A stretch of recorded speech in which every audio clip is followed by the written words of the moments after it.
चलिए,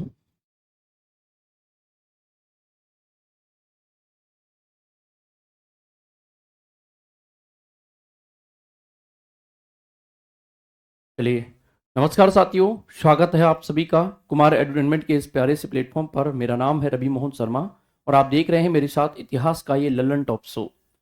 प्यारे साथियों, जैसा कि आप सभी ने देखा कि कल हम लोगों ने बहुत सारी हड़प्पा सभ्यता की उन विशेषताओं का अध्ययन कर लिया था, यानी कि हड़प्पा सभ्यता की उन स्थानों का, उन साइट्स का हम लोगों ने बहुत अच्छे से अध्ययन कर लिया था।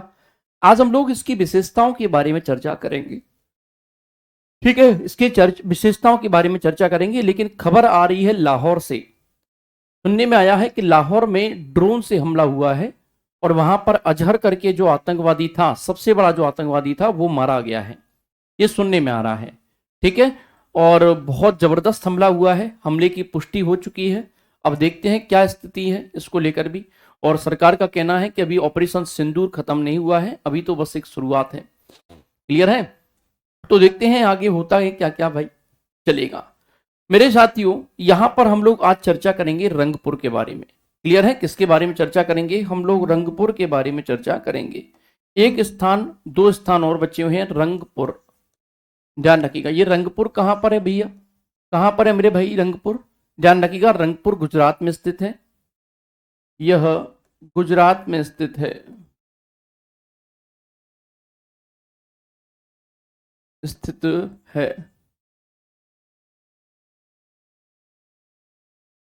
यहां से धान की भूसी मिली है।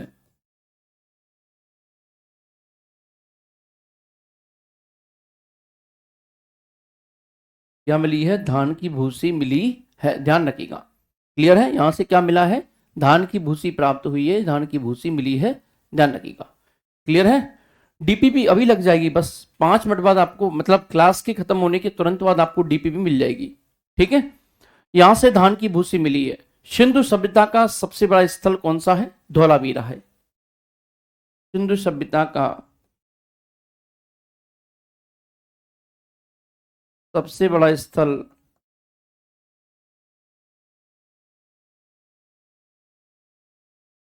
धौलावीरा है।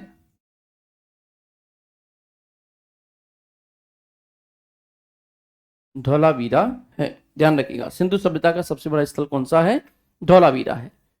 गुजरात प्लस पाकिस्तान में ये स्थित है, ये बात ध्यान रखिएगा। गुजरात प्लस पाकिस्तान में। क्लियर है? इसके अलावा भारत में सबसे बड़ा स्थल राखीगढ़ी हरियाणा में है। भारत में सबसे बड़ा स्थल स्थल राखीगढ़ी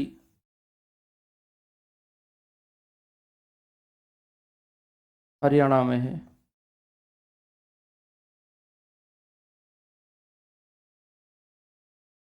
क्लियर है? राखीगढ़ी हरियाणा में स्थित है। सिंधु सभ्यता का सबसे बड़ा शहर कौन सा है? तो मोहनजोदड़ो है। सिंधु सभ्यता का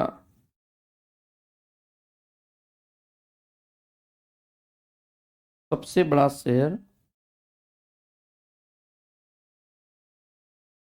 शहर मोहनजोदड़ो है।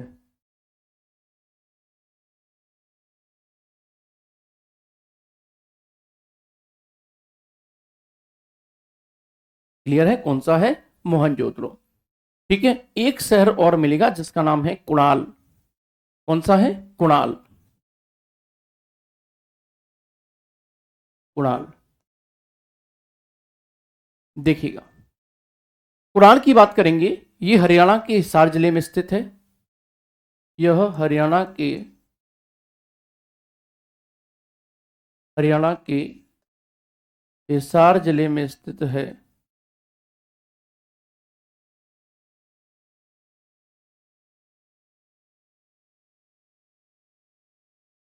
स्थित है। क्लियर है? हरियाणा के हिसार जिले में स्थित है। यहां से चांदी के 2 मुकुट मिले हैं। चांदी के दो मुकुट मिले हैं।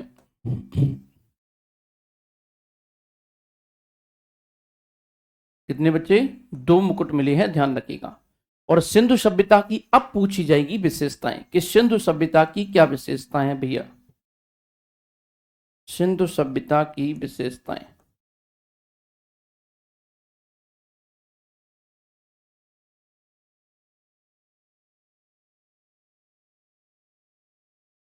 विशेषताएं।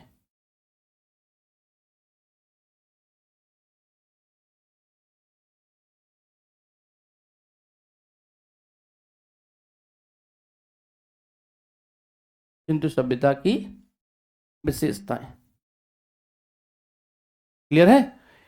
इसमें लिखेंगे सिंधु सभ्यता पहली बात तो एक नगरीय यानी कि शहरी सभ्यता थी। अच्छा कोई बात नहीं बेटा, अच्छी बात है, आप पहली क्लास कर रही हैं, कोई बात नहीं, परेशान होने की जरूरत नहीं है। बढ़िया तरीके से क्लास करिए, पर मजा आएगा आपको पढ़ते टाइम, ठीक है ना? पढ़ने में आपको मजा आएगा, भरोसा रखें। तो मैंने क्या कहा, सिंधु सभ्यता एक नगरीय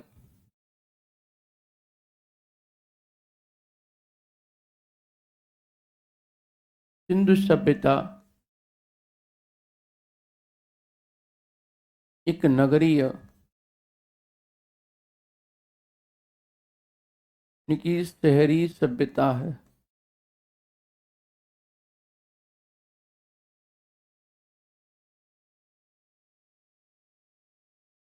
क्लियर है? नगरीय या शहरी सभ्यता है।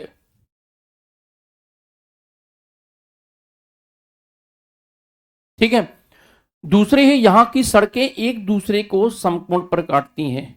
यहां की सड़कें एक दूसरे को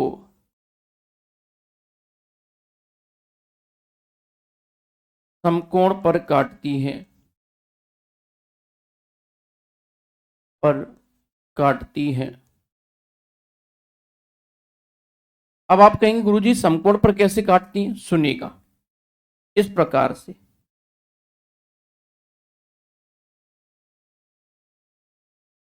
ये है यहां की स्थिति, यानी कि आज के टाइम पे आप जो चौराहे देखते हैं वो सीधी सी बच्चे सीधी बात है बच्चे, यहीं से लिए गए हैं, ये बात ध्यान रखिएगा। क्लियर है?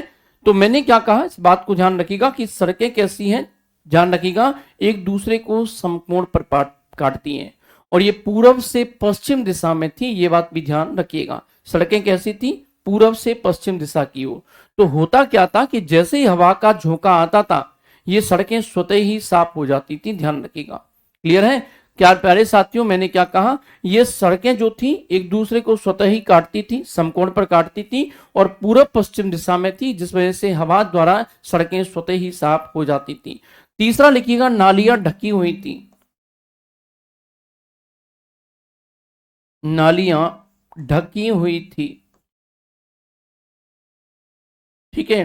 अच्छा, एक बात और जान लीजिएगा, यहां की जो नदियां नालियां होती थी, उन नालियों में यहां पर सीवरेज करके एक छोटा सा वो लगाया जाता था, जाली। इससे क्या होता था बेटा कि यहां पर मान लीजिए कोई कचरा बहते बहते बहते बहते पहुंचा तो इन जालियों में अटक जाता था और उसको वो सफाई कर देते थे, जैसा कि आमतौर पर आज आप लोग देखते हैं। क्लियर है? तो अंदाजा लगाइए उस समय की कितनी भव्य व्यवस्था रही होगी ये, कि भाई यहाँ पे सफाई की भी चीजें मिल रही हैं और इतनी अत्याधुनिक टेक्नोलॉजी। आप अंदाजा लगाइए कि मतलब आज की स्मार्ट सिटी को तो फेल कर देंगी ये, समझ रहे हैं? तो नालियां ढकी हुई थी। अर्थव्यवस्था का मुख्य आधार कृषि था। अर्थव्यवस्था का मुख्य आधार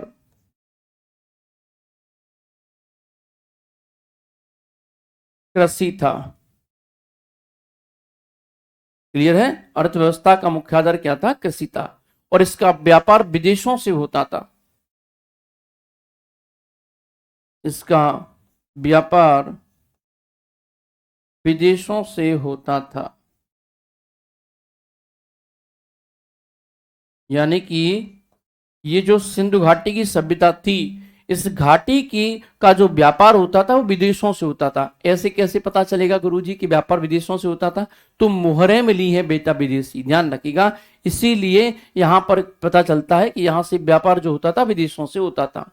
यहां का समाज 4 वर्गों में बटा हुआ था। यहां का समाज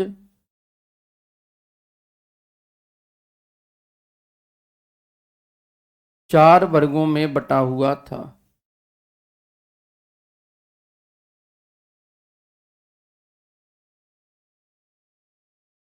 बटा हुआ था। पहला था विद्वान। विद्वान। दूसरा था योद्धा। तीसरा था व्यापारी। चौथा था श्रमिक।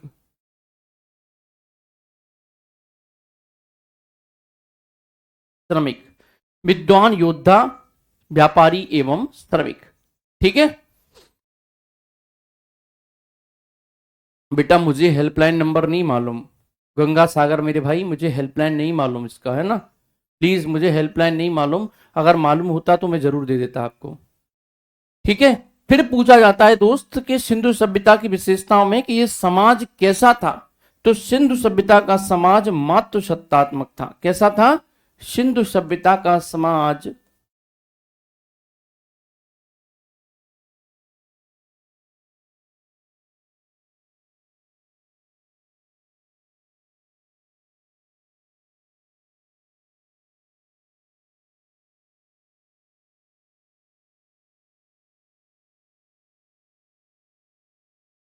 मातृसत्तात्मक था।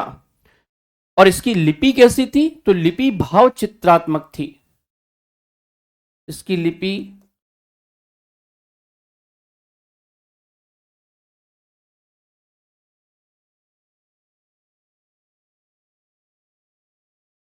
भाव चित्रात्मक थी।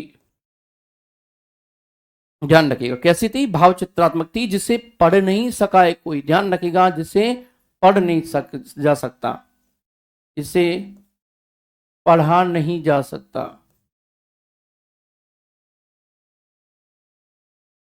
जा सकता। क्लियर है? इसे पढ़ा नहीं जा सकता। और इस लिपि को दाएं से बाएं लिखा जाता था। इस लिपि को दाएं से बाएं लिखा जाता था। वो कैसे गुरुजी? सुनिएगा। मान लीजिए हमने लिखा राम एक अच्छा लड़का है, वह रोजाना स्कूल जाता है।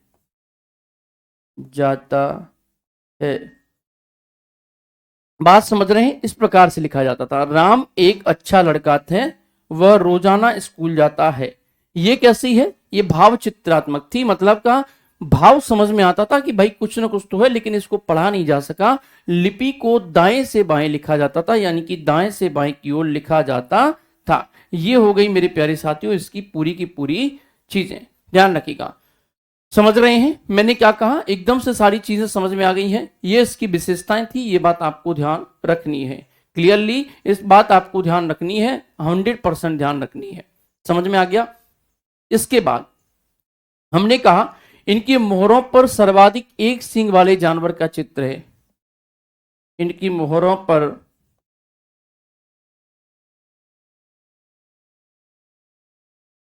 सर्वाधिक एक सींग वाले जानवर का चित्रण है। चित्रण है। एक सींग वाले जानवर का चित्रण है। इनकी मोहरों पर गाय तथा सिंह का चित्र नहीं मिला है। इनकी मोहरों पर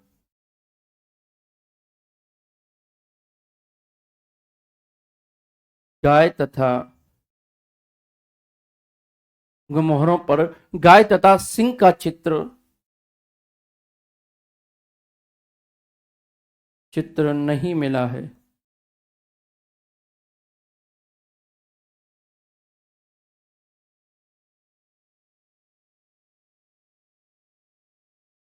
ठीक है। अच्छा, एक बात और, इनकी मोहरों पर गाय और सिंह का चित्र नहीं मिला है।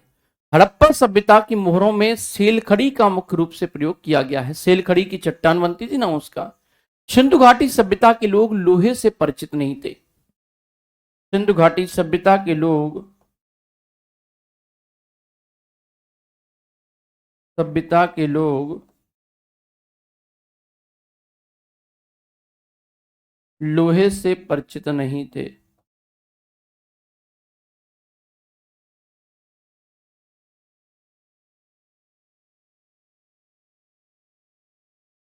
नहीं थे, ठीक है।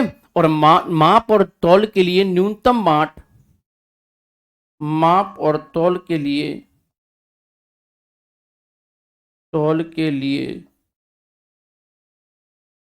न्यूनतम बांट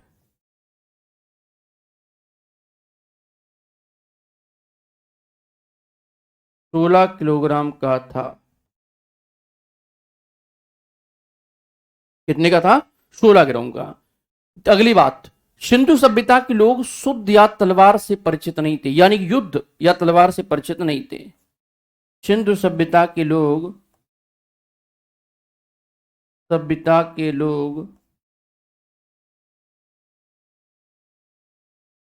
युद्ध या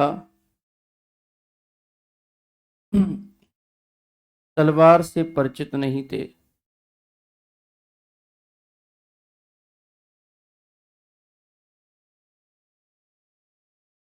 नहीं थे। ये बात आपको समझ में आनी चाहिए। कोई पॉइंट ऐसा जो आपको नहीं समझ में आया हो? सेल खड़ी बेटा चट्टान। आप लोगों ने कभी पाड़ू मिट्टी खाई है? मिट्टी खाई है इतनी बड़ी बड़ी, वो जो पत्थर से आते थे, उनको अपन लोग बचपन में खाते थे, बत्ती खाते थे। समझ रहे हैं? बत्ती बत्ती खाते थे, नहीं खाते थे? वैसी सेल खड़ी होती है, ध्यान रखिएगा, ठीक है। तो ये सेल खड़ी से बनी होती थी, ये बात ध्यान रखिएगा, ठीक है। तो ऐसा कोई पॉइंट जो आपको नहीं समझ में आया हो यहां पे, फटाफट से बताएं। ऐसा कोई पॉइंट जो आपको नहीं समझ में आया हो यहां पे? हाँ दोस्त, प्लीज बताएं आप लोग, कोई जो ऐसा पॉइंट जो आपको नहीं समझ में आया हो। नहीं बेटा, कोई स्थल बाकी नहीं है, सब कुछ हो गया है कंप्लीट, ठीक है। सब कुछ कंप्लीट हो गया है, सब कुछ कंप्लीट हो गया है, परेशान मत हो, ठीक है।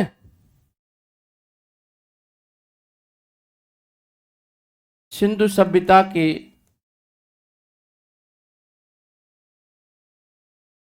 बर्तनों, अच्छा, मैंने मोहनजोदड़ो में शायद 1921 लिखाया था। 1922 कर लेना बेटा उसको, है ना। 1921 लिखाया था, उसको 1922 कर लेना, 1922, ठीक है। 1921 कराया था मोहनजोदड़ो में, 1922 कर लेना मेरे भाई उसको, ठीक है। मैंने कहा सिंधु सभ्यता के बर्तनों में, मिट्टी के बर्तनों में, मिट्टी के बर्तनों में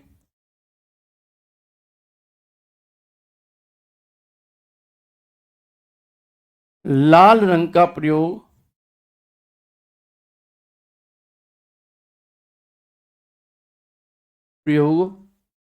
होता था।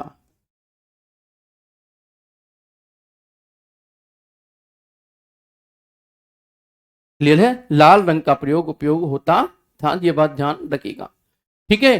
सिंधुवासी विश्व में कपास के प्रथम उत्पादक थे, ये बात भी लिख लीजिएगा। सिंधुवासी विश्व में कपास के प्रथम उत्पादक थे।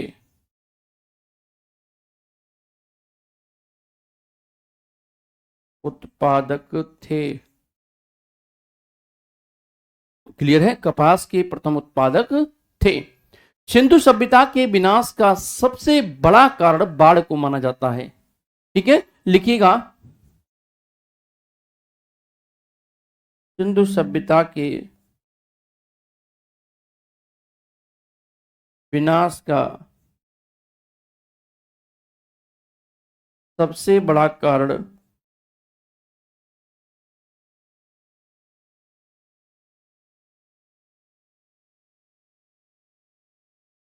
बाढ़ को माना जाता है।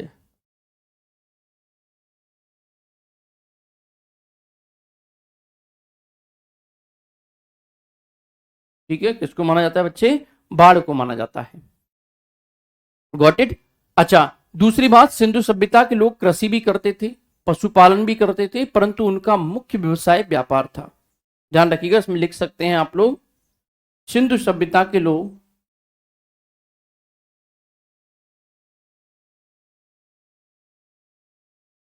सभ्यता के लोग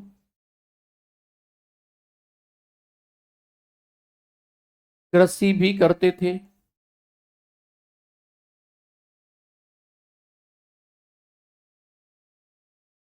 पशुपालन भी करते थे,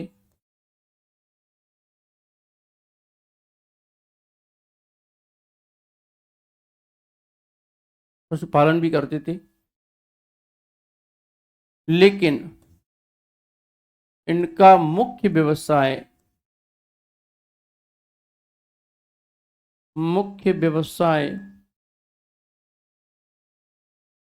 व्यापार था।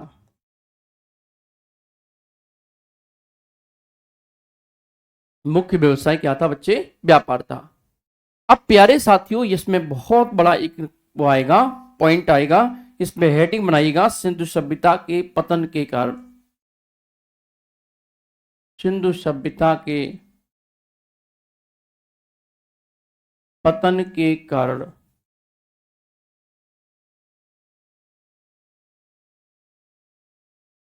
पतन के कारण। क्लियर है?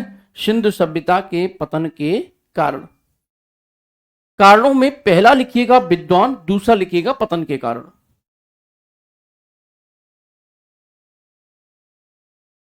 विद्वान,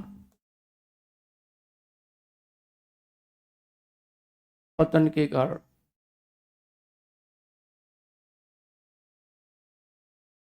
ठीक है, विद्वान में पहला है गार्डन चाइल्ड एवं व्हीलर। गार्डन चाइल्ड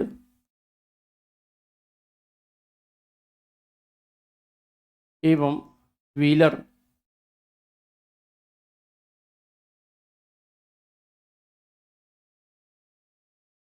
व्हीलर, ध्यान रखिएगा, इन्होंने कहा है बाह्य एवं आर्यों के आक्रमण। बाह्य एवं आर्यों के आक्रमण।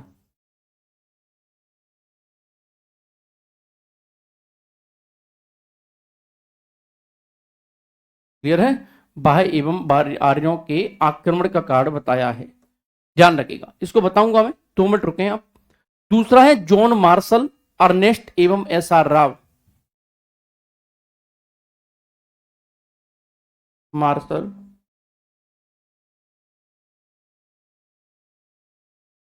अर्नेस्ट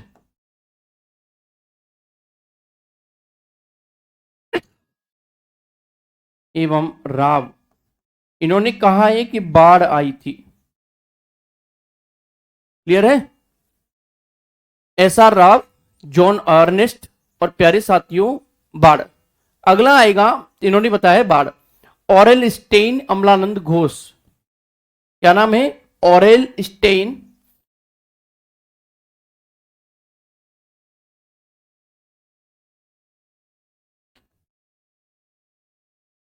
अमलानंद घोष। में लिखिएगा जलवायु परिवर्तन।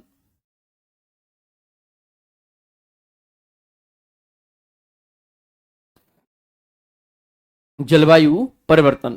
फिर लिखेंगे M R Sahni. M R Sahni,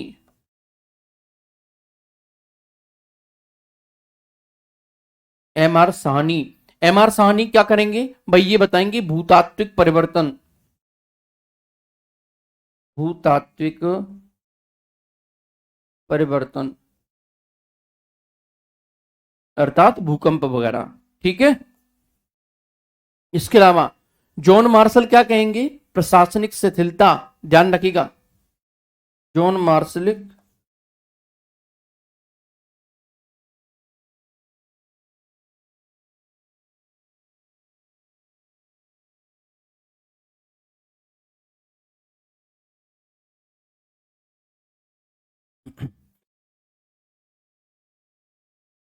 शिथिलता। KUR कनेडी, KUR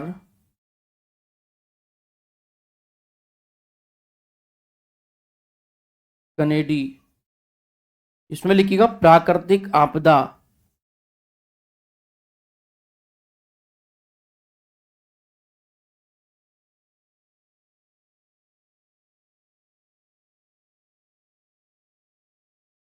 मलेरिया,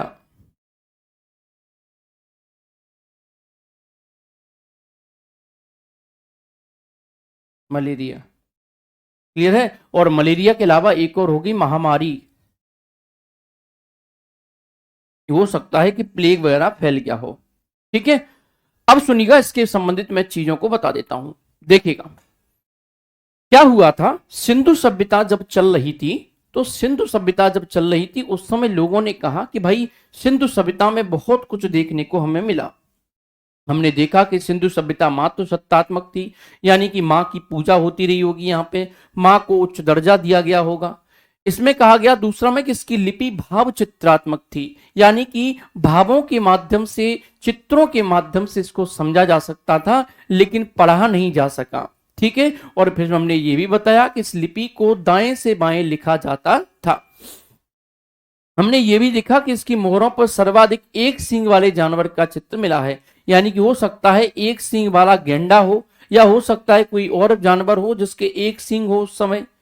इसकी मोहरों पर गाय और तथा सिंह का चित्र नहीं मिला है, ध्यान रखिएगा, गाय तथा शेर का चित्र इसकी मोहरों पर नहीं मिला है। सिंधु घाटी सभ्यता के लोग लोहे से परिचित नहीं थे, यानी कि इस समय की सभ्यता जो थी लोहे से बिल्कुल परिचित नहीं थी। माप और तौल के लिए न्यूनतम बांट 16 किलो का यूज था, यानी कि 16 किलो के बांट का प्रयोग किया जाता था। सिंधु सभ्यता के लोग युद्ध या तलवार से परिचित नहीं थे, ये बात भी ध्यान रखिएगा, मैंने क्या कहा, युद्ध और तलवार से परिचित नहीं थे। फिर कहा गया है सिंधु सभ्यता के मिट्टी के बर्तनों में लाल रंग का प्रयोग किया जाता था। आपको बता दूं, यहां पर जो मिट्टी के बर्तन होते थे, मान लीजिए मिट्टी का ये बर्तन है, ठीक है, इसमें ऊपर तो मेरे प्यारे साथियों लाल रंग होता था यूज, ध्यान रखिएगा, कैसा रंग, लाल रंग यूज होता था, ये बात ध्यान रखिएगा, लाल रंग ऊपर से यूज होता था। ठीक है, और अंदर जो होता था मेरे प्यारे भाई, वो कैसा होता था, वो ब्लैक कलर यूज होता था, यानी कि ये अंदर तो होता था लाल कलर और अंदर होता था ब्लैक कलर। इस प्रकार के मिट्टी के बर्तन आपको बता दूं यहां पर देखने को मिले हैं। सिंधुवासी विश्व में कपास के प्रथम उत्पादक थे, यानी कि कपास की खेती करना जानते थे। संभवतः इन्होंने कपास की खेती की होगी और चीजों को बांटा भी होगा। क्लियर है। सिंधु सभ्यता के विनाश का सबसे बड़ा कारण बाढ़ को माना जाता है, यानी कि यहां पर बाढ़ आई और सब लोग मारे गए, या इस प्रकार सिंधु सभ्यता जो है खत्म हो गई। कई विद्वान कहते हैं कि जब इतनी बड़ी सभ्यता थी तो सिर्फ बाढ़ से कैसे मारी जा सकती है, ऐसा पॉसिबल नहीं है। तो कुछ विद्वानों ने अपने अपने तर्क दिए हैं। सिंधु सभ्यता के लोग कृषि करते थे, यह भी पता होना चाहिए आपको, पशुपालन भी करते थे, लेकिन इनका मुख्य व्यवसाय क्या था, व्यापार करना था। ये मेसोपोटामिया की सभ्यता से व्यापार करते थे, यानी कि जो विदेशी सभ्यता थी उससे व्यापार करते थे। सिंधु सभ्यता के पतन के कारण क्या है, तो एक तरफ विद्वान, एक तरफ पतन के कारण। विद्वान है गार्डन चाइल्ड एवं व्हीलर, ये कहते हैं कि बाह्य एवं आर्यों के आक्रमण से, यानी कि इस समय आर्यों का आक्रमण हुआ होगा या बाहर का कोई बाह्य आक्रमण हुआ होगा, इस वजह से क्या हुआ कि प्यारे भाई इसका क्या हुआ, विनाश हो गया, समूल विनाश हो गया। फिर जॉन मार्शल, अर्नेस्ट और राव आते हैं, ये कहते हैं कि बाढ़ आई होगी, बाढ़ की वजह से क्या हुआ होगा, संभवतः ऐसा माना जा सकता है कि बाढ़ की वजह से ये सभ्यता खत्म हो गई होगी। फिर देखिएगा ऑरेल स्टेन, अमलानंद घोष, ये कहते हैं कि जलवायु परिवर्तन आया, जलवायु परिवर्तन की वजह से भी मेरे प्यारे साथियों क्या हुआ कि ये समाप्त हो चुकी होगी। याद रखिएगा, जलवायु परिवर्तन, क्लाइमेट चेंज हुआ, क्लाइमेटोलॉजी हुआ और प्यारे साथियों ये सभ्यता समाप्त हो गई। एम.आर. साहनी लिखते हैं कि भूतात्विक परिवर्तन, यानी कि भूकंप आया होगा, बिजली गिरी होगी, हो सकता है भूकंप आया होगा, या कह सकते हैं कि पूरा पूरा शहर धस गया होगा जमीन में, ऐसा भी हो सकता है। जॉन मार्शल कहते हैं कि प्रशासनिक शिथिलता थी, यानी कि यहाँ के लोग प्रशासन नहीं जानते थे, इसलिए खत्म हो गए जल्दी। KUR कनेडी लिखते हैं कि प्राकृतिक आपदा, ये कहते हैं कि भाई यहाँ पर हो सकता है महामारी फैली हो, यानी कि प्लेग जैसी महामारी फैली हो या फिर मलेरिया फैला हो, तो इस वजह से भी पूरी सभ्यता खत्म हो सकती है। लेकिन इसके कुछ तो साक्ष्य मिलते हैं, अगर ये खत्म हुई है तो इसके कुछ साक्ष्य तो मिलते कि भाई किस प्रकार से खत्म हुआ है। तो ये सारी चीजें हमें देखने को यहाँ पे मिली हैं। इसके बाद हम लोग पढ़ेंगे इसके बराबर की कुछ सभ्यताओं के बारे में, जैसे कि मेसोपोटामिया की सभ्यता, मिस्र में मेसोपोटामिया की, इराक में और ध्यान रखिएगा मेसोपोटामिया की सभ्यता ने जन्म लिया। तो इसमें हेडिंग बनाइएगा मेसोपोटामिया की सभ्यता।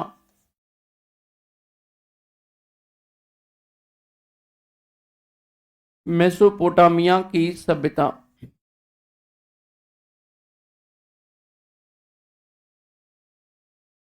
क्लियर है? मेसोपोटामिया की सभ्यता 10,000 ईसा पूर्व।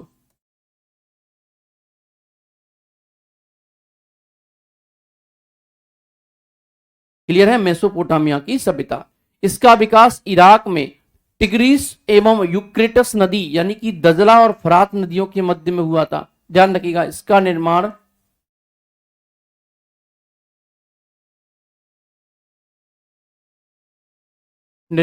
ध्यान रखिएगा, सॉरी निर्माण नहीं, इसका विकास कहेंगे, डेवलपमेंट,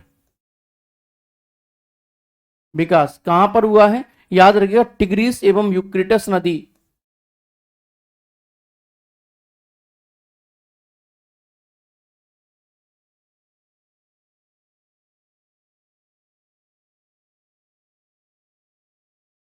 यूक्रेटस नदी ध्यान रखिएगा, कौन सी? यूक्रेटस या यूक्रेटस नदी।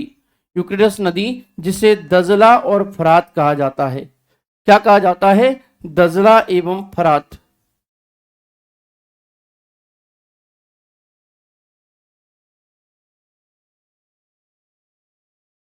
नदियों के मध्य में हुआ।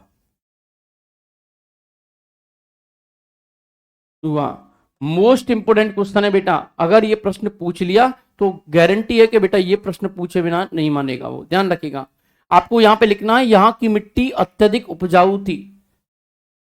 यहां की मिट्टी अत्यधिक उपजाऊ थी।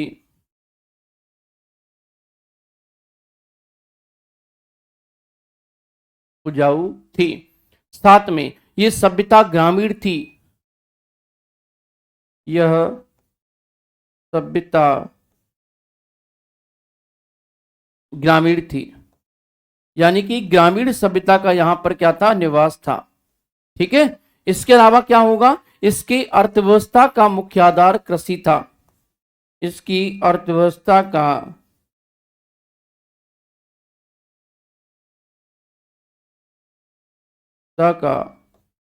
मुख्य आधार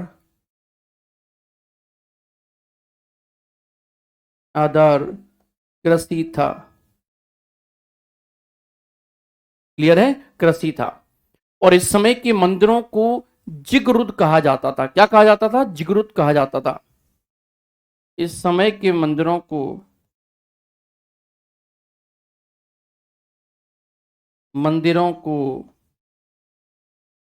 जिगरुद कहा जाता था। क्यों हम पढ़ रहे हैं इस सभ्यता को? क्योंकि प्यारे साथियों, ये हमारी सिंधु घाटी सभ्यता के लगभग समान ही जन्मी थी। ध्यान रखिएगा, जैसे मैंने बात करूंगा कि भाई अकबर के समय में तुलसीदास जन्मे थे, तो अकबर के साथ साथ हम लोग तुलसीदास को भी पढ़ लेते हैं। तो प्यारे साथियों, सेम सिंधु घाटी सभ्यता के समान ही हम लोग देखते हैं कि मिस्र की मेसोपोटामिया की सभ्यता जो है जन्म लेती। मेसोपोटामिया की सभ्यता के 4 भाग माने गए हैं। सुमेरियन की सभ्यता, बेबीलोन की सभ्यता, सीरिया की सभ्यता और केल्डिया की सभ्यता। लेकिन हमें पढ़ने की जरूरत नहीं है, 4 सभ्यताओं ने जन्म लिया है, ये बात ध्यान रखिएगा। आपको इसमें एक फैक्ट लिखना है, झूलता हुआ बगीचा बेबीलोन में स्थित है। झूलता हुआ बगीचा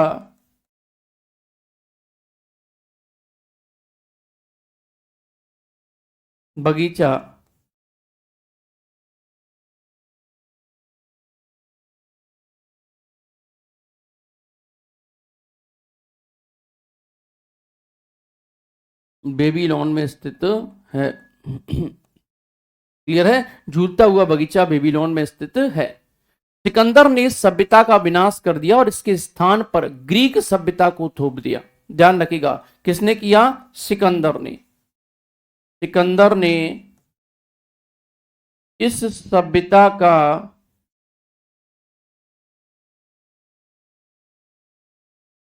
विनाश कर दिया। सिकंदर ने इस सभ्यता का विनाश कर दिया तथा तथा इसके स्थान पर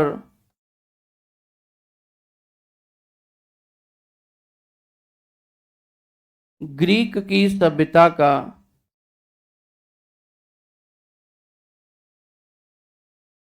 ग्रीक की सभ्यता का को थोप दिया।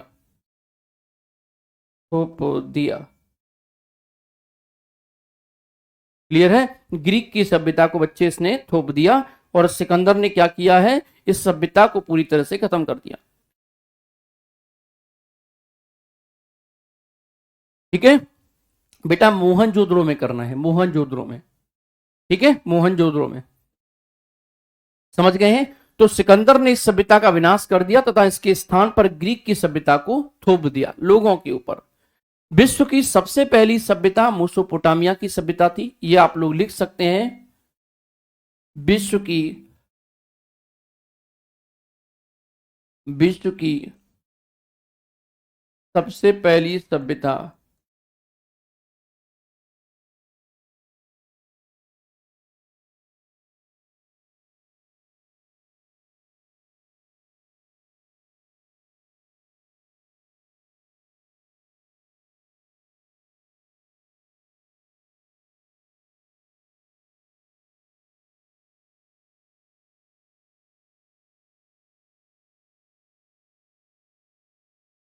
मेसोपोटामिया की सभ्यता थी। ठीक है, कौन सी सभ्यता थी? विश्व की सबसे पहली सभ्यता मेसोपोटामिया की सभ्यता थी। जबकि विश्व की पहली नगरीय सभ्यता किसकी थी? विश्व की सबसे पहली नगरीय सभ्यता सभ्यता हड़प्पा सभ्यता थी।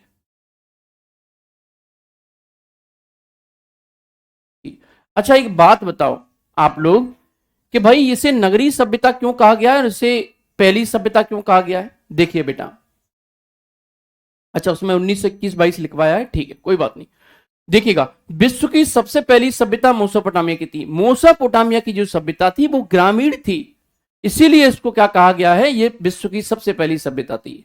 जबकि मेरे प्यारे भाइयों, विश्व की सबसे पहली नगरीय सभ्यता कौन सी थी? तो ये सिंधु घाटी सभ्यता थी। ये बात ध्यान रखिएगा, सिंधु सभ्यता। आप लोग लिखिएगा यहां पे सिंधु सभ्यता, सिंधु सभ्यता। क्लियर है? सिंधु सभ्यता थी। अब यहां पे पूछा जाएगा मिस्र की सभ्यता। ध्यान रखिएगा, एक और शानदार चीज आएगी, मिस्र की सभ्यता।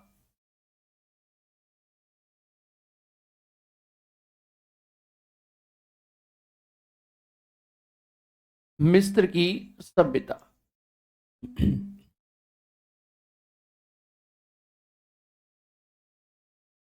मिस्र की सभ्यता। क्लियर है? हम मिस्र की सभ्यता पर बात करेंगे। 2100 ईसा पूर्व की सभ्यता थी ये, 2100 ईसा पूर्व की। क्लियर है? ये मिस्र के रेगिस्तानों में स्थित थी। यह मिस्र के रेगिस्तानों में स्थित थी।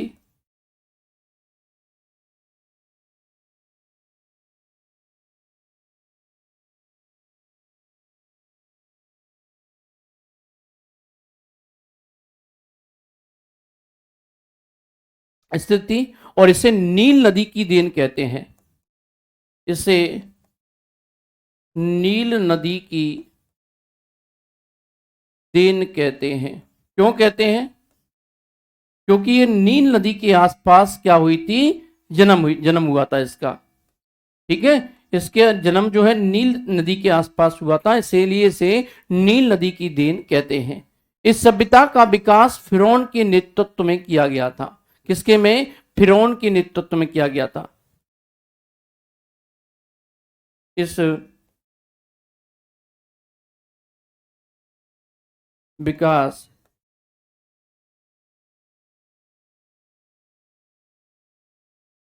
फिरौन के नेतृत्व में किया गया था।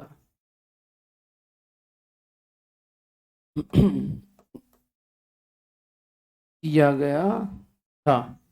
क्लियर है? फिरौन के नेतृत्व में किया गया था। इस सभ्यता में पिरामिड, सूर्य कैलेंडर तथा ममी का विकास हुआ। इस सभ्यता में पिरामिड तथा ममी का विकास हुआ। आपको याद होगा कि कई लोग आपसे कहते होंगे मिस्र के पिरामिड देखे हैं क्या? पिरामिड मेरे प्यारे साथियों वो होता है कि मान लीजिए कोई भी एक चीज है, उसके ऊपर बहुत सारी चीजों का इस प्रकार से, यानी कि लाशों के ढेर पर बना हुआ शहर, उसे पिरामिड कहते हैं। ध्यान रखिएगा। क्लियर है? क्या कहते हैं? पिरामिड कहते हैं। ये बात ध्यान रखिएगा। ये मेरे भाई सारे बैचेस के लिए, सारे एग्जाम्स के लिए एकदम सफिशियंट है, परेशान बिल्कुल मत होना भाई। ठीक है ना? ये सारे एग्जाम्स के लिए सफिशियंट है, बिल्कुल परेशान मत होना इसमें। ठीक है? तो मैंने क्या कहा? ममी का विकास हुआ और साथियों इसके अलावा मिस्र के पिरामिडों का भी विकास हुआ। गीजा का पिरामिड सबसे प्रसिद्ध है, यह बात भी ध्यान रखिएगा। गीजा का पिरामिड, गीजा का पिरामिड सबसे प्रसिद्ध है।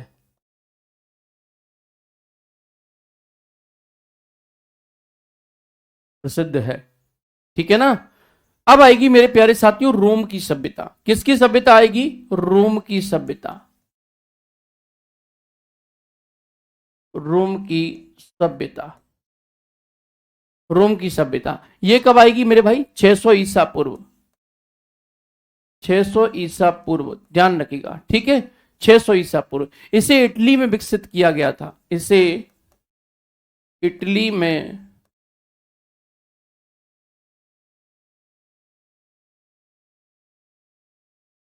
विकसित किया गया था। क्लियर है? इसे इटली में विकसित किया गया था। इन्होंने पूरे भूमध्य सागर पर अधिकार कर लिया था। इन्होंने पूरे भूमध्य सागर पर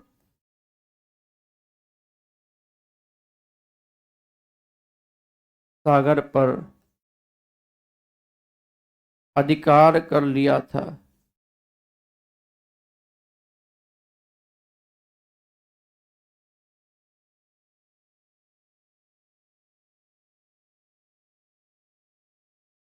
कर लिया था। क्लियर है? और इन्होंने पूरे भूमध्य सागर पर अधिकार करने के साथ साथ प्राचीन सभ्यता के सबसे विकसित सभ्यता मानी गई है। तो मैंने क्या कहा? यह प्राचीन सभ्यता की सबसे विकसित सभ्यता थी। यह प्राचीन सभ्यता की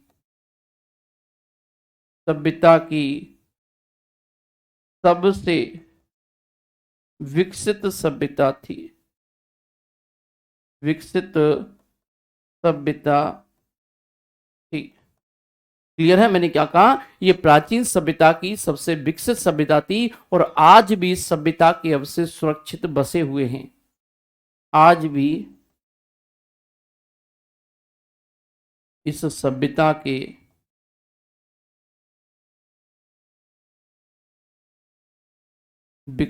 सभ्यता के अवशेष बचे हुए हैं।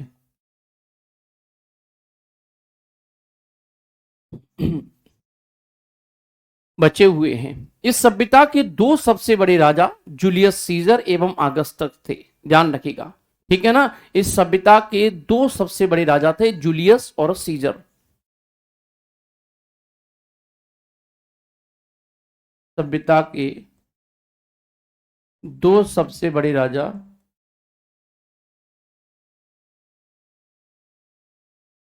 थे,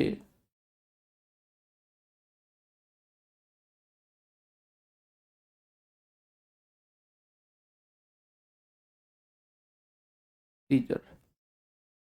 क्लियर है? जूलियस तथा सीजर। और इनकी हत्या धोखे से उनके मंत्रिमंडल द्वारा कर दी गई थी। यह बात ध्यान रखिएगा। ठीक है? फिर इसके बाद आएगी फारस की सभ्यता। कौन सी आएगी बच्चे? फारस की सभ्यता। मोस्ट इंपोर्टेंट है फारस की सभ्यता। फारस की सभ्यता फारस की सभ्यता, ये 500 ईसा पूर्व में थी, 500 ईसा पूर्व। इसमें लिखना है ये वर्तमान ईरान में थी, वर्तमान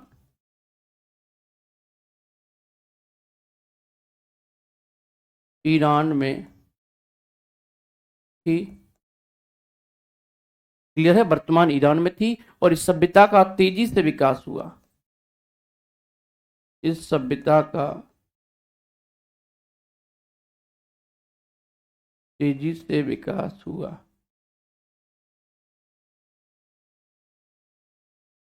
तेजी से विकास हुआ और इन्होंने पूरे अरब प्रायद्वीप पर अधिकार कर लिया था। इनकी भाषा फारसी थी,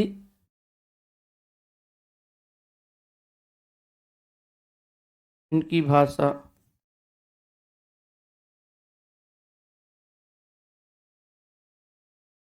फारसी थी तथा ये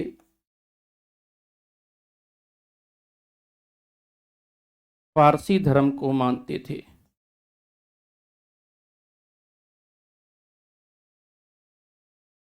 मानते थे, किसको मानते थे? पारसी धर्म को मानते थे।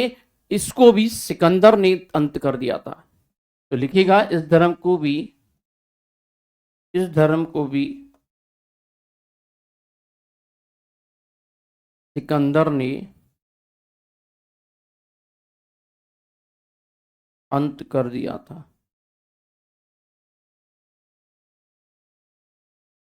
क्लियर है, इस धर्म को भी सिकंदर ने अंत कर दिया था। यह बात आपको ध्यान रखनी है, ठीक है। ये सारी चीजें इसके अंतर्गत आपको देखने को मिलेंगी। क्लियर है, ये सारी बातें आपको देखने को यहां पर मिलेगी। बहुत अच्छे से ध्यान रखिएगा। क्लियर है, और बहुत अच्छा और इंपोर्टेंट पार्ट था ये। आप एक बात और जान लीजिएगा, इसके बाद छोटे छोटे फिर वन लाइनर्स आपसे क्वेश्चंस पूछे जा सकते हैं। पहला पूछेगा हड़प्पाई सभ्यता में कौन सी दो मुख्य खाद्यान्न पाई जाती हैं? तो मेरे भाई आपको उत्तर बताना है गेहूं और जौ। ध्यान से सुन लेना, बिल्कुल कान और दिमाग खोलकर सुन लेना मैं क्या बोल रहा हूं। पूछा जाएगा मेरे भाई, स्वतंत्रता प्राप्ति के बाद सर्वाधिक हड़प्पा कालीन स्थलों का पता कहां से चलता है? तो मेरे प्यारे भाई, स्वतंत्रता की प्राप्ति के बाद 1947 के बाद गुजरात में सबसे ज्यादा हड़प्पा कालीन स्थलों का पता चला है। फिर पूछा जाएगा आपसे, हड़प्पा कालीन शहरों एवं नगरों को किस प्रकार बांटा गया है? तो मेरे भाई पूछा जाएगा तो आयताकार खंडों में विभाजित हुएगा, ध्यान रखिएगा, ठीक है, समझ रहे हैं। फिर पूछा जाएगा मानव सभ्यता को सैंधव काल से किन दो प्रमुख चीजों की प्राप्ति हुई? तो गेहूं और कपास की प्राप्ति हुई है। फिर पूछा जाएगा सिंधु सभ्यता का समूचा क्षेत्र किस आकार का है? तो मेरे भाई त्रिभुज के आकार का है। फिर पूछा जाएगा हड़प्पा सभ्यता का पूरा क्षेत्रफल कितना था? तो मेरे प्यारे भाई 12,99,600 किलोमीटर स्क्वायर फीट है, ध्यान रखिएगा। अब पूछा जाएगा कि अब तक हड़प्पा संस्कृति के लगभग कितने स्थलों का पता लग चुका है? तो मेरे भाई आपका उत्तर होना चाहिए 100 करीबन स्थलों का पता वर्तमान में लग चुका है। फिर आपसे प्रश्न पूछा जाएगा हड़प्पा संस्कृति की मुख्य विशेषताएं क्या थी? तो आपका उत्तर हो जाएगा नगर योजना प्रणाली हड़प्पा सभ्यता की मुख्य विशेषताएं थी। फिर आपसे प्रश्न पूछा जाएगा मोहनजोदड़ो का सबसे महत्वपूर्ण सार्वजनिक स्थल कौन सा है? तो मोहनजोदड़ो का सबसे महत्वपूर्ण और सार्वजनिक स्थल विशाल स्नानागार है, ये बात बता देना है। फिर आपसे पूछा जाएगा मोहनजोदड़ो की सबसे बड़ी इमारत कौन सी है? तो गुरुजी मोहनजोदड़ो की सबसे बड़ी इमारत है अन्नागार, ये मैं आप लोगों को कल भी करा चुका था। फिर मेरे प्यारे साथियों पूछा जाएगा हड़प्पाई लोग किससे बने हुए हल का प्रयोग करते थे? तो लकड़ी से बने हुए हल का प्रयोग करते थे। सबसे पहले कपास पैदा करने का श्रेय किन लोगों को जाता है? तो मेरे भाई सिंधु निवासियों को जाता है। उन्होंने ही सबसे पहले कपास को पैदा किया और उससे सूती सूती कपड़े बनाए थे। फिर पूछा जाएगा कपास को यूनान के लोग किस नाम से पुकारते थे? तो मेरे भाई सिंडन के नाम से पुकारते थे। किस नाम से? सिंडन के नाम से, ठीक है। फिर पूछा जाएगा बुने हुए सूती कपड़े का एक टुकड़ा कहां से प्राप्त हुआ है? तो मोहनजोदड़ो से प्राप्त होगा। अब ऐसा तो हुआ नहीं कि भाई हम लोगों ने सीधा सीधा बुने हुए साक्ष्य देख लिए, ऐसा तो होगा नहीं। कपड़े भी मिलेंगे, सूती कपड़े, हमने सूत काटा है तो सीधी सी बात है कपड़े भी मिलेंगे। फिर पूछा जाता है मेसोपोटामियाई अभिलेखों में सिंधु क्षेत्र का प्राचीन नाम क्या पाया जाता है? तो मेलुहा करके पाया जाता है और सिंधु जनजाति को मेलुहा जनजाति कहा जाता है। हड़प्पा संस्कृति के लगभग सभी मकान किस आकार में पाए गए थे? तो मेरे भाई आयताकार में पाए गए थे। आयताकार होंगे तभी तो हवाएं जो होती थी अच्छी चलती थी पूर्व से पश्चिम की ओर। हड़प्पा नगर की संरचना कितने किलोमीटर के घेरे में फैली हुई थी? 5 किलोमीटर के घेरे में फैली हुई थी मेरे भाई। ऐसा कौन सा स्थल है जहां से उत्तर हड़प्पाई अवस्था में पकाई हुई ईंटों के प्रमाण मिले हैं? तो मेरे भाई ये भगवानपुरा करके एक जगह है, वहां से मिले हैं, ध्यान रखिएगा, ठीक है ना। और आप लोग भगवानपुरा वहां पर आगरा का मत ले लेना, ये अलग भगवानपुरा की बात कर रहे हैं पाकिस्तान की साइड में। चावल के उत्पादन के साक्ष्य कहां से प्राप्त हुए हैं? तो मेरे भाई रंगपुर और लोथल से प्राप्त हुए हैं। फिर प्रश्न पूछा जाएगा भारत में सबसे बड़ा हड़प्पा कालीन स्थल कौन सा था? तो धौलावीरा होगा, जिसे गुजरात में स्थित है, ध्यान रखिएगा। फिर पूछा जाएगा एकमात्र हड़प्पा कालीन स्थल जो त्रिस्तरीय था, यानी कि 3 स्तरों में फैला हुआ था मेरे भाई, उसका नाम है धौलावीरा। फिर पूछा जाएगा हड़प्पा काल की ज्यादातर मोहरें किस प्रकार की बनी होती थी? तो मैंने बताया था वर्गाकार बनी होती थी मेरे भाई। फिर पूछा जाएगा किस व्यक्ति ने हड़प्पा एवं मोहनजोदड़ो को एक विस्तृत साम्राज्य की जुड़वा राजधानियां कहा था? तो बेटा मैंने बताया था पिग्गट ने कहा था इस बात को। किसने कहा था? पिग्गट ने कहा था, ध्यान रखिएगा। फिर पूछा जाएगा किन पुराविदों की मान्यता है कि सैंधव सभ्यता की उत्पत्ति मेसोपोटामिया की सुमेरियन सभ्यता से हुई है? तो मेरे प्यारे साथियों मैंने बताया था कि sir John Marshall, garden child और व्हीलर, इन तीनों ने बताया था। फिर पूछा जाएगा सैंधव सभ्यता के लोग किस धातु से परिचित नहीं थे? तो मेरे भाई ये लोहे से परिचित नहीं थे। फिर पूछा जाएगा किन सैंधव स्थलों से यज्ञ की वेदियां प्राप्त हुई हैं? तो लोथल और कालीबंगा दोनों से यज्ञ की वेदियां प्राप्त हुई हैं। फिर पूछा जाएगा सैंधव सभ्यता के किस स्थल से घोड़े की हड्डियां मिली हैं, घोड़े की हड्डियों के प्रमाण मिले हैं? तो मेरे भाई सुरकोटदा से प्राप्त होंगे, ध्यान रखिएगा। फिर पूछा जाएगा मोहनजोदड़ो के निवासी अधिकांशतः किस जाति के थे? तो मेरे भाई ध्यान रखिएगा ये भूमध्य सागरी थे, याद रखिएगा, ठीक है ना, भूमध्य सागरी जाति के थे। पूछा जाएगा अधिकांश विद्वानों की धारणा के अनुसार सैंधव सभ्यता के निर्माता किस भाषा से संबंधित थे? तो मेरे भाई ध्यान रखिएगा ये द्रविड़ भाषा से संबंधित थे। फिर पूछा जाएगा सैंधव स्थलों में किस जगह पर सर्वप्रथम कृषि के साक्ष्य उपलब्ध होते हैं? तो आप लोग बताएंगे मेहरगढ़ से, ध्यान रखिएगा। फिर पूछा जाएगा सैंधव सभ्यता के एक स्थल को स्तूप टीला की संज्ञा दी गई है क्योंकि उस स्थल पर एक कुषाण कालीन स्तूप प्राप्त हुआ है। वो स्थल कहां पर है? तो मोहनजोदड़ो में है। फिर पूछा जाएगा सैंधव सभ्यता के अंतर्गत या संस्कृति के अंतर्गत प्रायः सभी मकान पीछे की गली में खुलते थे, परंतु इसका एक अपवाद कौन सा था? तो बेटा भाई लोथल था, ध्यान रखिएगा, क्लियर है। फिर पूछा जाएगा किस स्थल पर फर्श के निर्मित अलंकृत ईंटों का प्रयोग किया गया है? तो कालीबंगा में किया गया है। फिर पूछा जाएगा सैंधव सभ्यता का ऐसा कौन सा पुरा स्थल स्थित है जो पुरातत्वविदों के मतानुसार 7 बार उजड़कर बसा है? उसका नाम है मोहनजोदड़ो। क्या नाम है? मोहनजोदड़ो। फिर पूछा जाएगा जिस टीले पर हड़प्पा का दुर्ग बना है उसे व्हीलर ने किस नाम से पुकारा है? तो माउंट एबी के नाम से पुकारा है, क्लियर है। फिर पूछा जाएगा किन इतिहासकारों का मत है कि सैंधव सभ्यता विदेशी आक्रमणों और आर्यों के कारण से नष्ट हुई है, आर्यों के आक्रमण से नष्ट हुई है? तो मेरे भाई व्हीलर ने कहा था कि सैंधव सभ्यता विदेशी आक्रमण और आर्यों के आक्रमण से नष्ट हुई थी।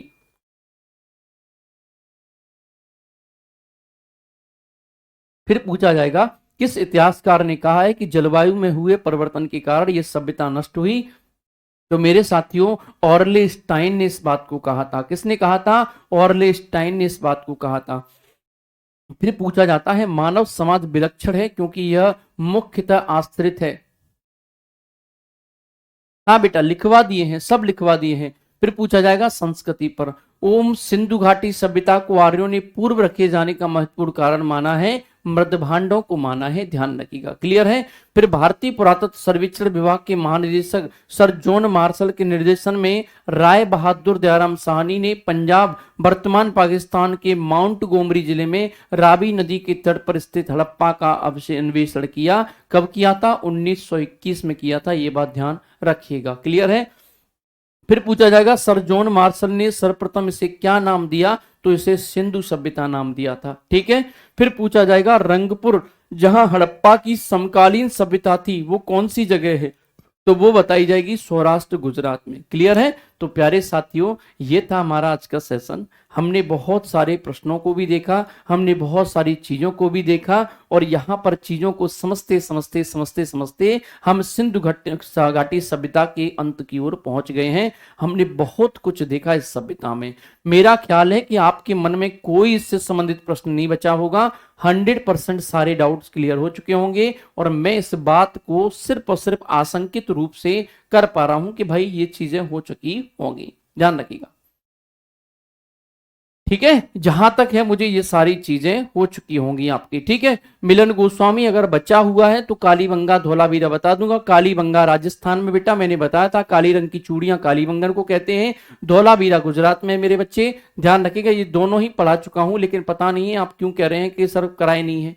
चलिए कोई बात नहीं, फिर भी अगर आपको लगता है तो नेक्स्ट क्लास में मैं इसको भी ले लूंगा, ठीक है ना। चलेगा, परेशान मत होना बेटा, ठीक है। बिल्कुल परेशान मत होना। मेरी क्लास में परेशान होने का मतलब है कि आप, भाई मेरा जीवन व्यर्थ है, समझ रहे हैं। चलेगा, तो thank you so much, thank you so much. जय हिंद, जय भारत, वंदे मातरम। खुश रहें, मुस्कुराते रहें, जीवन का आनंद लेते रहें, और पढ़ाई जो है अपनी सुचारू रूप से करते रहें। इसी अभिलाषा के साथ आज के मैं वाणी को विराम देता हूं। Thank you. जय हिंद, जय भारत। ठीक है, चलेगा, बहुत बढ़िया, लाजवाब। 8 मई।